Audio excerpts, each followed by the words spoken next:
तो हमसे कहा जा रहा है कि मंदरजा झेल पोलिनोमियल को फैक्टर करें। ये हमारा पोलिनोमियल है और इसको फैक्टर करने से इनका मतलब ये है कि हमें इसको मुख्तलिफ अनासिर की सूरत में दिखाना होगा। अच्छा, आगे कह रहे हैं कि इस पोलिनोमियल को फैक्टर करने के लिए कौन सा पैटर्न यानी खाका इस्तेमाल होगा। और साथ ही साथ हमें ये भी बता दिया गया है कि u और v या तो मुस्तकिल आदाद हैं या एक वेरिएबल वाले एक्सप्रेशन हैं। अब भाई यहाँ पैटर्न से इनका मतलब ये है कि क्या इनमें से किसी चीज़ को जब हम आम तौर पर फैलाएंगे तो जो एक्सप्रेशन हमारे पास आएगा वो कुछ कुछ इससे मिलता जुलता होगा। और फिर हम उस पैटर्न की मदद से इस पोलिनोमियल को बड़े आराम से फैक्टर कर लेंगे। चलें, बहुत हो गई बातें, अब ज़रा काम करके इन चीज़ों को समझने की कोशिश करते हैं। तो मिसाल के तौर पे जब हम u जमा v के स्क्वायर को खोलेंगे, जैसे हम बाइनोमियल्स को उमूमन खोलते हैं, तो ये बराबर हो जाएगा u की ताकत 2 जमा 2 ज़रब u ज़रब v जमा v की ताकत 2 के। और अब अगर आप बहुत गौर से देखें तो ये पोलिनोमियल भी बिल्कुल इस खाके पे बैठ रहा है। कैसे? अच्छा सवाल है। चले इसको देख के समझते हैं। भाई इस पैटर्न के मुताबिक अगर दोनों पहली टर्म्स एक जैसी हैं तो u बराबर हो जाएगा इसके स्क्वायर रूट के और इसका स्क्वायर रूट होगा 3x की ताकत 4। यानी इस मिसाल के लिए हमारा u स्क्वायर ये है और u की कदर फिर ये आ जाएगी। अच्छा, अगर हम कह रहे हैं कि v की ताकत 2 बराबर है y की ताकत 2 के, तो हमारा v बराबर हो जाएगा सिर्फ y के और फिर दरमियान वाली टर्म बराबर हो जानी चाहिए 2 ज़रब u ज़रब v के। तो क्या यहाँ ऐसा ही हो रहा है? भाई 2 ज़रब 3x की ताकत 4 बराबर होते हैं 6x की ताकत 4 के और इसको जब हम ज़रब देंगे y से तो ये हो जाएगा 6x की ताकत 4 ज़रब y के बराबर। और ये बात तो बिल्कुल ठीक बैठ रही है यहाँ पर। यानी ये वाकई 2 ज़रब u ज़रब v के बराबर है। और अब चूंकि हम देख सकते हैं कि ये पोलिनोमियल इस पैटर्न की सूरत पे पूरा पूरा उतर रहा है, इसलिए हम इस चीज़ को बड़े मज़े से यू फैक्टर कर सकते हैं। तो इसका मतलब हुआ कि ये इम्कान बिल्कुल दुरुस्त है। चलें अब ऐसा करते हैं कि ऐसी ही और एक आध मिसालों को देख लेते हैं। भाई यहाँ भी हमसे बिल्कुल वैसे ही सवाल किया गया है, लेकिन इस दफ़ा हमारे पास ये पोलिनोमियल है। चलें देखते हैं कि इसके लिए कौन सा पैटर्न ठीक बैठेगा। तो भाई यहाँ चूंकि 3 टर्म्स हैं तो पहले देख लेते हैं कि ये क्या परफेक्ट स्क्वायर के पैटर्न पे ठीक बैठेगा या नहीं।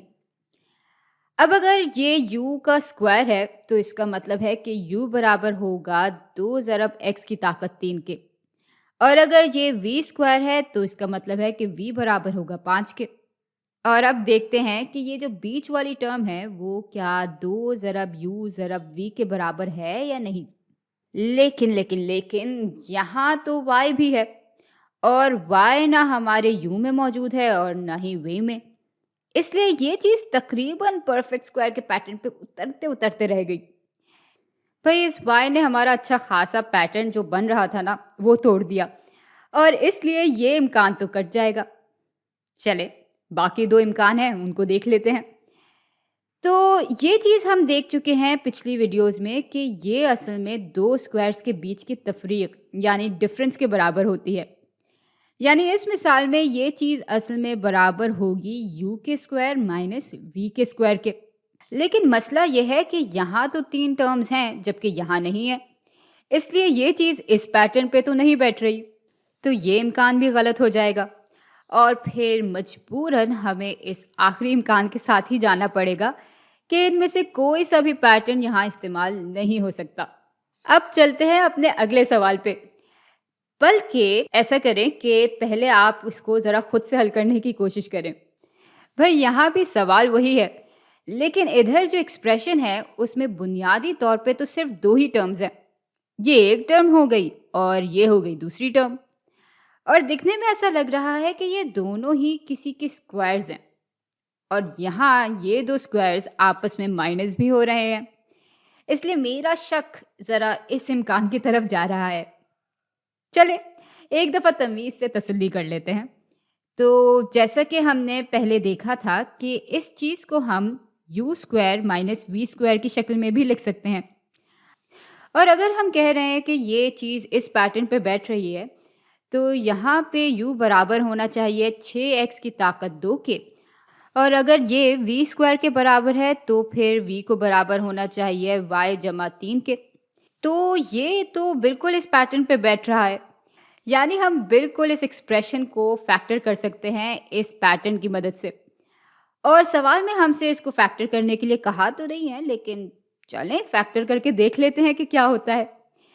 तो अगर ये और ये एक ही पैटर्न पे हैं और ये चीज़ इसके बराबर है, तो हम इसको यूँ भी लिख सकते हैं कि u जो कि यहाँ पे 6x स्क्वायर के बराबर है, जमा v जो कि यहाँ पे y जमा 3 के बराबर है। इसको ज़रब दिया जा रहा होगा u यानी फिर से 6x स्क्वायर माइनस v यानी y जमा 3 से। तो भाई हमने इस पैटर्न को इस्तेमाल करते हुए बड़े आराम से इस हायर डिग्री पॉलिनोमियल को इसके मुख्तलिफ अनासर में बांट लिया है। चलें इसी खुशी में एक और सवाल, मतलब आखिरी सवाल को हल कर लेते हैं। तो यहाँ हमारे पास फिर से 2 टर्म्स वाला एक्सप्रेशन है और हमें देखना है कि इनमें से किस पैटर्न को इस्तेमाल करके हम इसको फैक्टर कर सकते हैं। तो 2 टर्म्स हैं, इसलिए हो सकता है कि ये फिर से 2 स्क्वायर के माइनस करने वाले पैटर्न पे बैठ जाए। चलें देख लेते हैं कि ऐसा हो रहा है या नहीं। भाई अगर ये u स्क्वायर के बराबर है तो u बराबर हो जाएगा 7 के, क्योंकि 7 का स्क्वायर 39 के बराबर होता है।